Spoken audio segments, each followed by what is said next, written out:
Hola, hoy vamos a ver cómo activar fuentes desconocidas para permitir la descarga e instalación de aplicaciones fuera de fuentes oficiales en HUAWEI Mate Xs2.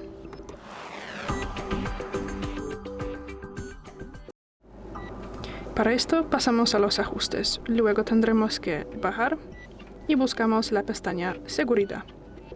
Tras eso bajamos y entramos aquí en Más ajustes. De esta lista nos interesa esta posición, instalar aplicaciones de fuentes externas, y tras eso podemos decidir cuáles aplicaciones queremos autorizar de ese proceso. En mi caso será, por ejemplo, el navegador. Y luego marcamos esta posición, permitir descargas de aplicaciones, habilitar, y bueno, y si más luego queremos quitar ese permiso, regresamos aquí, desmarcamos esta posición y ya, es todo. Gracias por ver el vídeo, déjanos un like y suscríbenos. Hasta luego.